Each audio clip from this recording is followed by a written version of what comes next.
एकमात्र मुरारी बापू नहीं, देश में 80% जो कथावाचक हैं वो कहीं न कहीं सरकार के एजेंडे को प्रूव करते हैं, अप्रूव करते हैं। और कहीं ये लगता भी है, हमेशा हमने देखा है जब चुनाव आता है तब मुरारी बापू का कथा पहले बनारस में शुरू हो जाता है। निसंदेह ये सरकार के एजेंडा की पुष्टि ही करते हैं हमेशा से। ये आज पहली बार नहीं, हम बार बार कहते रहे हैं कि ये जो कथावाचक हैं, तथा कथित कथावाचक जितने भी हैं, मतलब इस समय जो चल रहे हैं, जिनका इवेंट चल रहा है, उनके भाषण को, उनके क्रियाशैली को देखें और उनको सुने। मानवता की रक्षा के लिए कथा नहीं करते हैं, ये सरकार को संरक्षण देने के लिए कथा कहते हैं। कथावाचक मुरारी बापू इस समय काशी में कथा वाच रहे हैं, और जिस तरीके से कथा कहने के बाद जिस तरीके से विश्वनाथ मंदिर में दर्शन पूजन किए, और कुछ दिन पहले उनकी पत्नी का देहांत हो गया और काशी में दर्शन पूजन और कथा का काम उनका चल रहा है।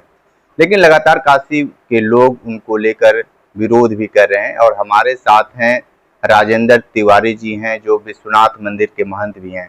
इनसे हम बात करते हैं कि मुरारी बापू को लेकर इनकी क्या प्रतिक्रिया है, क्या मानते हैं। जिस तरीके से काशी के लोग काफी नाराज हैं और मुरारी बापू ने माफी भी मांग लिया है, वो भी वीडियो बनाकर। देखिए, मुरारी बापू देश के एक जाने माने संत हैं।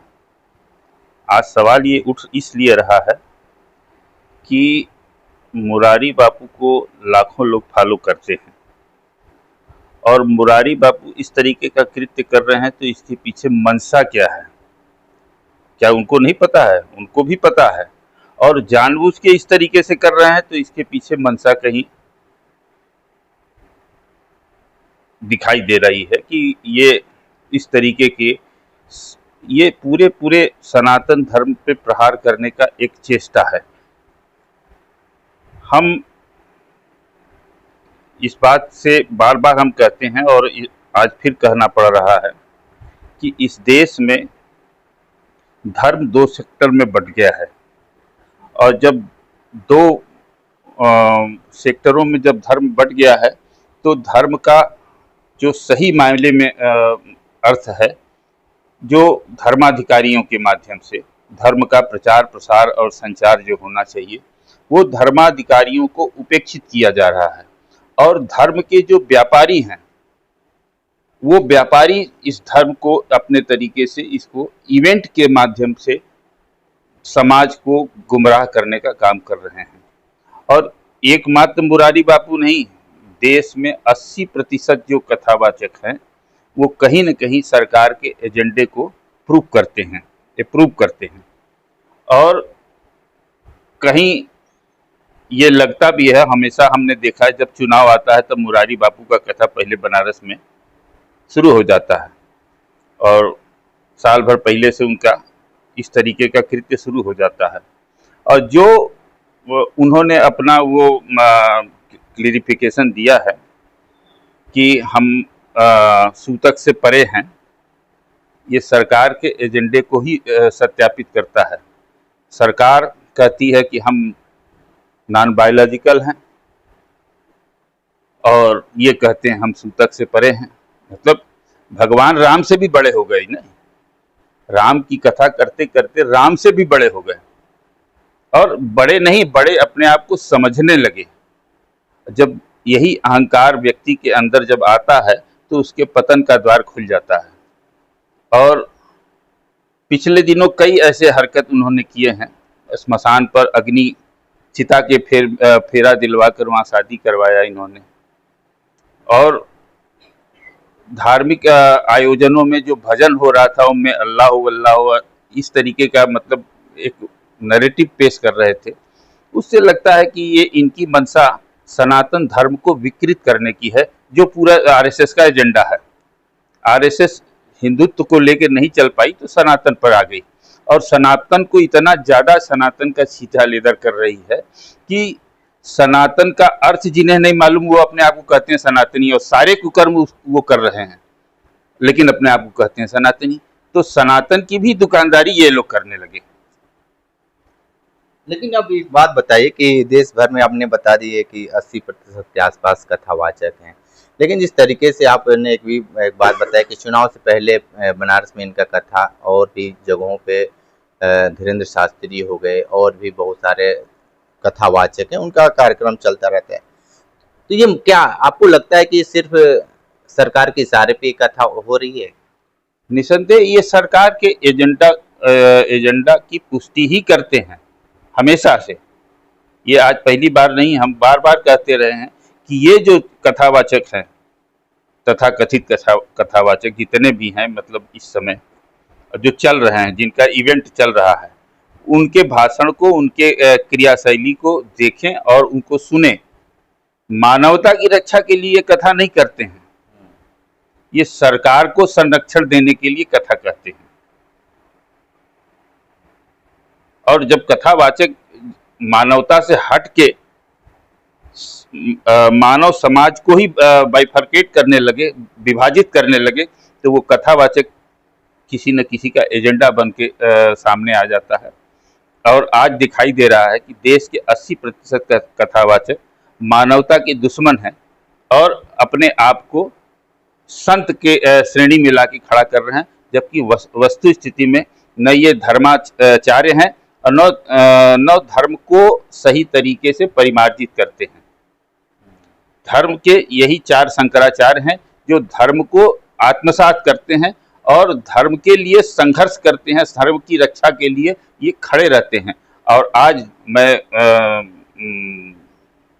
काशी में पधारे ज्योतिष पीठ के शंकराचार्य जी को मैं साधुवाद देना चाहता हूँ कि धर्म की रक्षा के लिए हमेशा वो चट्टान की तरह खड़े रहे हैं और खड़े हैं।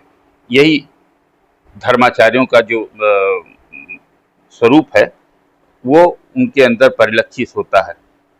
गोस्वामी तुलसीदास ने भी कहा है कि सचिव वैद्य गुरु तीन जो, प्रिय बोलहि भय आस, राज धर्म तन तीन करी, होई वेगी नाश। सचिव, वैद्य और गुरु अगर धर्म का व्याख्या राजा से भय खा करके करता हो या उसके प्रभाव में आके करता हो, तो निश्चित रूप से वो धर्म का भी क्षय कर रहा है और राज्य का भी क्षय कर रहा है और समाज का भी क्षय कर रहा है। ऐसे लोगों से सतर्क रहने की जरूरत है। ऐसे लोगों को समाज से बहिष्कृत करने की आवश्यकता है, क्योंकि समाज ऐसे लोगों से हमेशा प्रदूषित हुआ है और आज प्रदूषण तो पूरे चरम पे है। लेकिन जिस तरीके से 14 से लेकर ये 22 तक बनारस में उनकी कथा होनी है, तो आयोजकों के लिए क्या कहेंगे जो यहाँ पे कार्यक्रम करा रहे हैं और मोरारी बापू को लेकर? ये आयोजक कौन है ये आपको पता नहीं है? ये जो लोग आयोजक हैं ये शुरू से उनके आयोजक हैं। वो उनका सीएनएफ लेके बैठे हुए हैं बनारस में। मुरारी बापू का सीएनएफ उन्हीं लोगों के पास रहता है। आप जाइए कथा करवाने तो मुरारी बापू आपके कहने पर नहीं आएंगे। हाँ, उनका सारा व्यवस्था, रेट जब निर्धारित हो गया किसी भी संत का, जो रेट किसका निर्धारित होता है? जो आपका इंटरटेन करे। तो वो इंटरटेन करने आते हैं, आध्यात्मिक ज्ञान देने के लिए नहीं। वो कराने के लिए आते हैं और इंटरटेन करने वाले लोग उसमें जाते हैं और आनंद लेते हैं, नाचते हैं, नचाते हैं सबको। ये मदारी का खेल दिखाने आते हैं, आध्यात्म को समाज को बताने थोड़ी आते हैं। धर्म की व्याख्या करेंगे, कुछ करें, कथनी और करनी दोनों में कितना अंतर है ये दिखाई दे रहा है। लेकिन एक बात बताइए, देश में अहमदाबाद में इतनी बड़ी घटना घटा और लगातार इस समय अब जो भी लोग हैं ये कह रहे हैं कि जिस तरीके से पर्ची खोलने वाले जो बाबा हैं धीरेन्द्र शास्त्री, उन पे बहुत सारे आरोप भी लगा रहे हैं। इस समय ऑस्ट्रेलिया में वो घूम रहे हैं, सैर सपाटा कर रहे हैं। लोग यही कह रहे हैं कि आप काश पर्ची खोले होते तो 200 से 300 लोग बच गए होते। जो लोग इसको बाबा कहते हैं, हम तो बस उन्हीं के ऊपर हमको सबसे ज्यादा दया आता है कि ये सब बाबा अपने आप को कैसे कहने लगे। ये न तो आध्यात्मिक है और न ही इनके संस्कार ऐसे हैं कि जिससे हम इनको बाबा कहें। बाबा शब्द बहुत व्यापक है। बाबा शिव का प्रतीक मानते हैं हम लोग, और धीरेन्द्र शास्त्री नाम का जो तथाकथित व्यक्ति, इसको बाबा साहब, ये एक 6 नंबर का आदमी है जिसको हम अब क्या बोलें, बृहन्नला कह सकते हैं। ये बाबा वाबा कुछ नहीं है, ये फ्रॉड आदमी है। ये सरकार का एजेंडा चला रहा है। हमने क्या कहा, ये जितने कथावाचक हैं कहीं न कहीं से सरकार का एजेंडा चला रहे हैं। सरकार में बैठे सरकार की जो मुखिया हैं वो अपने आप को कहते हैं हम बायोलॉजिकल नहीं हैं। ये सब के सब साइकोलॉजिकल हैं और इन सबों की इलाज की ज़रूरत है। किसी बड़े साइकेट्रिस्ट सेंटर में इन सबको ले जाके डाल देना चाहिए ताकि ये अपना इलाज कर सके, क्योंकि समाज को भी साइकेट्रिक बना दिए हैं। ये सब समाज को जिस तरीके से मानसिक रूप से विकृत बना दिए हैं, कभी हिंदुत्व के नाम पर, कभी धर्म के नाम पर, कभी हिंदू मुसलमान के नाम पर। क्या बोला इसका मंत्री वहां पे, इस सरकार का मंत्री कर्नल सोफिया के बारे में? जिसके सोच में कीड़ा भरा हो नफरत का, उससे आप समाज के विकास का उम्मीद कैसे रखते हैं? ये सब मतलब मानसिक रूप से दिवालिया हो चुके हैं। और चूंकि सत्ता भले ही चोरी बेईमानी से आई हो, लेकिन इतने लंबे पीरियड से ये सत्ता में बैठे हैं कि ये इतना ज़्यादा अहंकार से युक्त होगा कि इनको ये लग रहा है कि अब हमारा नष्ट नहीं होना है। रावण भी अपने बारे में यही सोच रहा था कि कोई पृथ्वी पर ऐसा वीर नहीं है जो रावण को परास्त कर सके, लेकिन हर लोगों को परास्त करने वाले हैं। सब उमादार जो सितकी नाही, सबई नचावत राम गुसाई। भगवान तो देते हैं तुमको इसलिए कि तुम शायद अच्छे से काम कर सको, लेकिन जब लेते हैं तो कैसे लेते हैं ये समय आ गया है। वो जल्द ही उसका स्वरूप सामने आएगा। बिल्कुल बिल्कुल कि ये जो धर्म के व्यापारी हैं ये बेनकाब होंगे और धर्माचार्यों का सम्मान बढ़ेगा और धर्म के व्यापारी जेल के अंदर होंगे या इनका दुकान बंद होगा। इनके ऊपर छापा चलना चाहिए। ये जनता को लूट रहे हैं, हजारों करोड़ के साम्राज्य में बैठे हुए हैं। ये संत कहाँ अपने आप को कर रहे हैं? 25,000 करोड़ का श्री श्री रविशंकर, क्या मानते हैं आप? ये सब व्यापारी हैं, संत थोड़ी हैं, धर्म के व्यापारी हैं, धर्म का व्यापार करते हैं। अच्छा, और कौन कौन हैं लोग जो इस तरह जिसका रेट निर्धारित हो गया कि इनका कथा का ये रेट, जो रेट किसका निर्धारित होता है? हमारे समाज में रेट किसका निर्धारित होता है? या तो वेश्याओं का, गणिकाओं का रेट निर्धारित होता है कि इनके नाचने गाने का ये पैसा है, या कलाकारों का रेट निर्धारित है कि हम इसमें काम करेंगे, हम डायलॉग अच्छे से बोलते हैं, हमारा सुपरविजन रहेगा तो हमारा ये रेट रहेगा। तो ये डायलॉग बोलने का और इसको चलाने का ये समाज के कर्णधार नहीं हो सकते, ये समाज के उन्नयन के लिए काम नहीं कर सकते।